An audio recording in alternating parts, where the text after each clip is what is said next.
Hello everyone, welcome back aboard the night train for another modelling video, and it's been quite a while since I've done one of these. July just proved to be extremely busy for me. I was away pretty much every weekend, and then August spilled into being away for the first couple of weekends. But as you can see behind me, the layout has moved. There is a fresh mess on it after I cleared it up for some reviews. And I finally got back to that underwater corner that I'm modelling on the back of the layout. Last time we got a lot of the base layer of scenery down pretty much. We built the cliff, we got the sandy riverine sort of base layer scattered down on the riverbed, and also the static grass around the railway up the top above the riverbank. So the stage was very much set for me to go back and actually do a lot more of the finer detailing I wanted to do on this corner of the layout. So, picking up where we left off, this is what I have managed to get done in between my many summer trips. Here's where we got to last time. The base layer of scenery down in the river and on the board. With the first layer of green grass down, I added a layer of longer, yellowed summer static grass using WW Scenic's layering spray and used cardboard to guard the rails.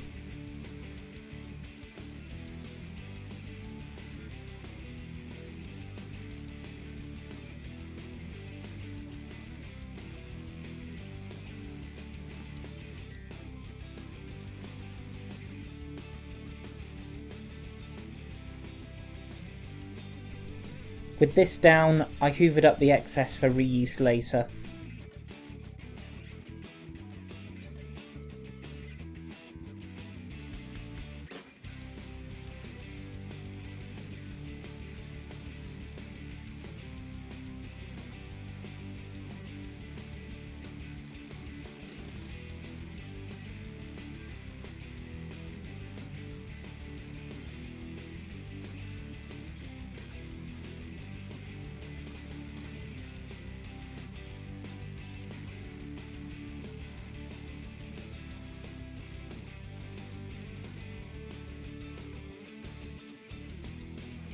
Getting the water effect right on the perspex that would form the surface of the river took several trials and refinements. In the end, the technique I went for involved using Woodland Scenic's Surface Water Effects adhesive.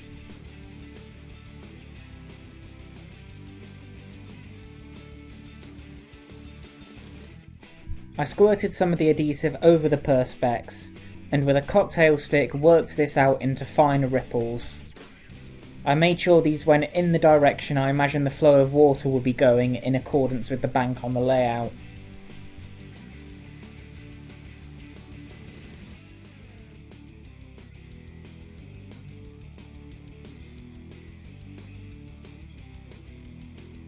This was a long job, but I got great control over how large I wanted the swells and surface disturbance to be. So in essence, I could set the speed of the flow depicted on the river. I have other pieces of perspex designed to be interchangeable on the layout to depict still or choppier waters.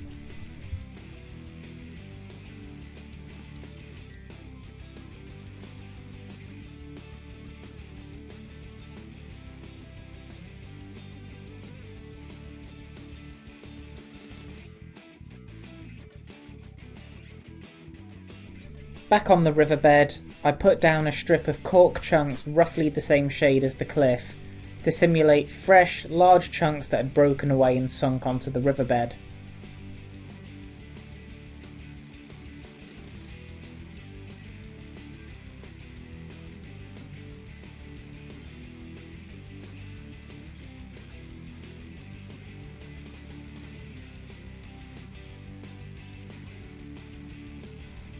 Just in front of this, I added a strip of rounded boulders to model older rock falls that have been smoothed down by the current over time.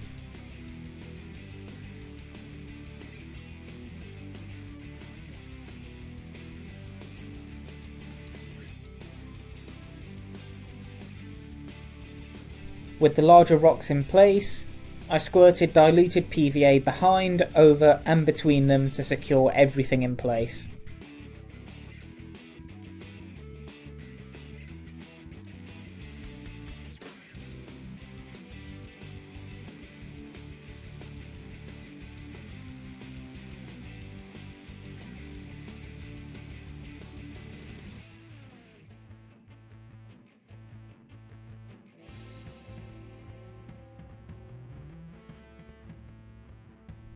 To make the gaps less noticeable and to give the appearance of finer silt and stones washed in among the larger rocks, I sprinkled more ballast scatter mix to blend the rocks in with the riverbed, and to cover up any shine from the yet to dry PVA.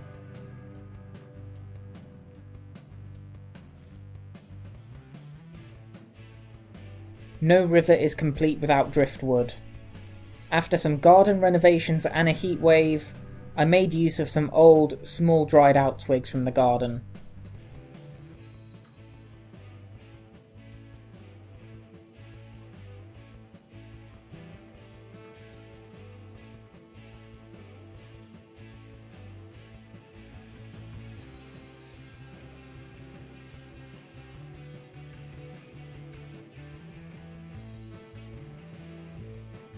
Positioning these to create trefoils from the bank and driftwood deposited in line with the current, I stuck the sticks down with PVA and blended them into the riverbed with scatter.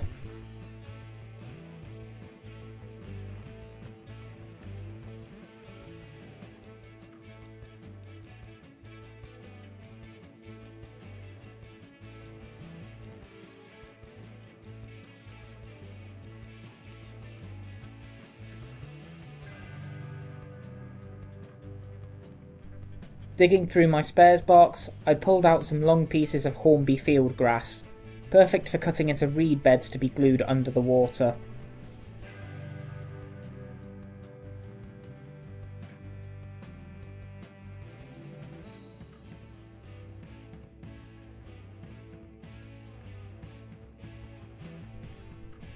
I cut these up, and then stuck clumps down in the various PVA dots around the riverbed.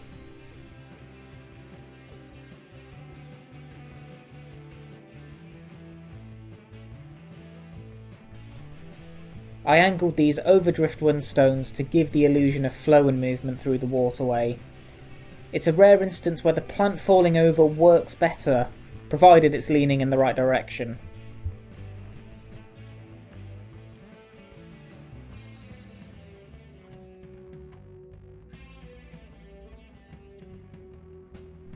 With everything on the riverbed drying, I returned to the surface with a fence kit to apply.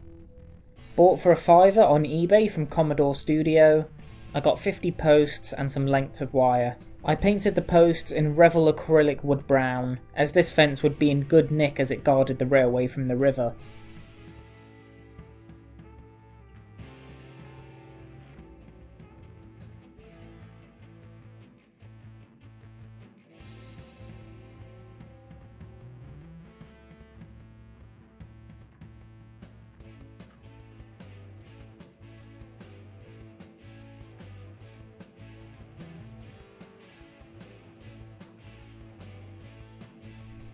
Using our old friend D261, useful for his huge overhang, with a small ruler I measured out where to drill holes for each post, allowing enough clearance for my largest loco.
After securing the base of each post with a drop of diluted PVA, I set about threading the wire with a pair of fine tweezers.